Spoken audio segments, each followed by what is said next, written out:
तो hey guys, आज हम चेन सोल्डर के सीजन 2 एपिसोड 1 को कवर करने वाले हैं। तो एपिसोड 1 के शुरुआत में 6 स्क्वाड पे मेल आता है, जहाँ पे सपोरो में एक बहुत बड़ा पोर्टल खुल गया है। तभी 6 स्क्वाड की कैप्टन टिंका बोलती है हम चेक करने के लिए तैयार हैं। और हम देखते हैं कि धीरे धीरे सुकीज की संख्या काफी ज्यादा बढ़ती जा रही है। तो हम नेक्स्ट सीन में हमारा मेन कैरेक्टर यूकी को दिखाया जाता है, जहाँ पे वो बोलता है आज भी मैं मेहनत करने के लिए बिल्कुल तैयार हूँ। तभी वहाँ पर हिमारी आकर बोलती है यूकी मेरे कपड़े धो देना, और आज मुझे ब्रेकफास्ट में राउमिन चाहिए। तो अब आगे हम देखते हैं कि यूकी कपड़े धोने में लग जाता है। तभी नी आकर बोलती है यूकी क्या तुम सामान चेक करवाने में मदद कर सकते हो। इसके बाद हम देखते हैं कि यूकी सामानों की गिनती करवाने लग जाता है। तभी वहाँ पर सू आकर बोलती है यूकी क्या तुम मुझे मसाज कर सकते हो। और हम देखते हैं कि यूकी उसे मसाज देने लग जाता है। बट तभी वहाँ पे हिमारी चिल्लाते हुए आती है, क्योंकि यूकी ने उसके अंडरवेयर को और सू के अंडरवेयर को मिक्स कर दिया है। यूकी बोलता है प्लीज इसके लिए मुझे माफ कर दो।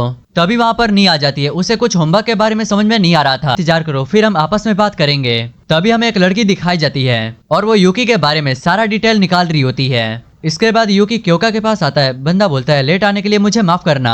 क्योका बोलती है कोई बात नहीं। पर हम देखते हैं कि क्योका ने पहले ही सारे सुकीज को मार दी होती है। आगे क्योका बोलती है तो चलो आज का हम ट्रेनिंग शुरू करते हैं। पर तभी उसके फोन पे इमरजेंसी अलर्ट का सिग्नल आता है। दोनों भागते हुए बेस पर आ जाते हैं। तभी हिमारी बताती है कि 8 सिविलियंस मार्टो में फंसे हुए हैं, जिसमें से 6 को रेस्क्यू कर लिया गया है, लेकिन जो अभी बचे हुए हैं उनकी तलाश जारी है। तभी क्योका ने से बोलती है क्या तुम अपनी एबिलिटी से उन्हें ढूंढ सकती हो। नी बोलती है मुझे लोकेशन मिल रहा है, पास ही में बहुत सारे सुकीज की अड्डा है। क्योका बोलती है इनकी लोकेशन 6 स्क्वाड को भेज दो। तो अब आगे क्योका यूकी से बोलती है तो अब हमें भी चलना चाहिए। तो इसके बाद हम देखते हैं कि यूकी क्योका के फिंगर को लीक करके ट्रांसफॉर्म हो जाता है। तो अब नेक्स्ट सीन में हम देखते हैं कि एक सुकी 2 लड़कियों को दौड़ा रहा होता है, पर तभी वहां पर एक लड़की गिर जाती है और ऐसा लग रहा था कि अब उनकी मौत तय है। पर तभी सू अपना गाड़ी लाकर उसे ठोक देती है, जिससे वो सुकी दूर जाके गिरता है। पर तभी वहाँ पर जमीन के नीचे से 2 सुकी और आ जाते हैं। पर हम देखते हैं कि हिमारी अपने हाथ को गन में ट्रांसफॉर्म करके उन्हें मारना शुरू कर देती है। हिमारी उन लड़कियों से बोलती है हम डीमन डिफेंस फोर्स हैं, तुम अब बिल्कुल सेफ हो। इसके बाद हम देखते हैं कि हिमारी भी अपने साइज को बड़ा करके उन्हें मारना शुरू कर देती है। आगे हिमारी उन लड़कियों को गाड़ी में बैठने के लिए बोलती है, पर देखते ही देखते वहाँ के सुकी मर्ज होके बहुत बड़े हो जाते हैं। पर सू उनसे अकेला भिड़ने के लिए तैयार हो जाती है। पर तभी एक सुकी सू के पीछे से हमला करने के लिए आ ही रहा होता है। पर तभी वहाँ पर क्योका आकर उस सुकी को खत्म कर देती है और धीरे धीरे क्योका वहाँ पे सारे सुकीज को मार देती है। पर तभी एक सुकी अपने हाथ को रॉकेट बना के हिमारी के ऊपर अटैक कर देता है। पर तभी अचानक से सब कुछ फ्रीज हो जाता है और हम देखते हैं कि ये कोई और नहीं याचियो होती है। और हम देखते हैं कि याचियो उस सुकी को काफी आसानी से मार देती है। पर हम देखते हैं कि पीछे में और भी सुकीज आ रहे होते हैं। पर तभी वहाँ पर सहारा आकर उन्हें उठा उठा के फेंकना शुरू कर देती है। पर तभी वहाँ पर टिंका आकर ब्लैक होल का इस्तेमाल करके सारे सुकीज को एक ही बार में निपटा देती है। लेकिन तभी वहाँ पे एक बहुत बड़ा सुकी आ जाता है। तभी यूकी बोलता है इसे मैं हैंडल करूंगा। तो इसके बाद हम देखते हैं कि क्योका यूकी के ऊपर बैठ जाती है। तभी यूकी हवा में उड़ते हुए आकर उस सुकी को लात मारता है, पर उस सुकी को ज्यादा कुछ फर्क नहीं पड़ता। लेकिन तभी वो सुकी यूकी को काफी जोर से पंच मारता है, जिससे यूकी जमीन में जाके धंस जाता है। पर तभी वो सुकी यूकी को पैर से कुचलने की कोशिश करता है। पर तभी यूकी वहाँ पे एक ब्लास्ट करता है और जो सुकी मर्ज हुए थे वो सारे अलग हो जाते हैं। और तभी क्योका अपने तलवार से उन्हें काटना शुरू कर देती है और इसी तरह इन सुकीज का पत्ता कट हो जाता है। टिंका बोलते हैं यूकी सच में काफी ज्यादा कमाल का है। तो अब नेक्स्ट सीन में हम देखते हैं कि क्योका यूकी को अपने घर पहुंच गए हैं। यूकी बोलता है ये सुनकर मुझे काफी ज्यादा खुशी हुई। आगे क्योका बोलती है वैसे तुमने भी वहाँ पे काफी ज्यादा मेहनत किए थे, लेकिन मुझे ये नहीं समझ में आ रहा कि तुम इतने गंदे गंदे रिवॉर्ड क्यों मांगते हो। यूकी बोलता है मैं ये खुद नहीं कह रहा कि मैं ये करना चाहता हूँ। आगे क्योका बोलती है जब मैं पहले सुकीस लोगों को स्लेब बनाती थी तो उनका खाना से ही काम चल जाता था, लेकिन जब से मैंने तुम्हें स्लेब बनाया है तब से रिवॉर्ड वाला सिस्टम चल रहा है। लेकिन देखा जाए तो ये स्लेब एबिलिटी से मुझे बहुत कुछ मिला है, और अगर तुम मेरे साथ रहो तो मैं सुप्रीम कमांडर की पोजीशन भी हासिल कर सकती हूँ और मैं फिर से डीमन डिफेंस फोर्स को ऑर्गेनाइज कर सकती हूँ। यूकी बोलता है तो आप मेरी बहन की अच्छे से मदद कर सकते हो, करने का तरीका भी मिल जाएगा।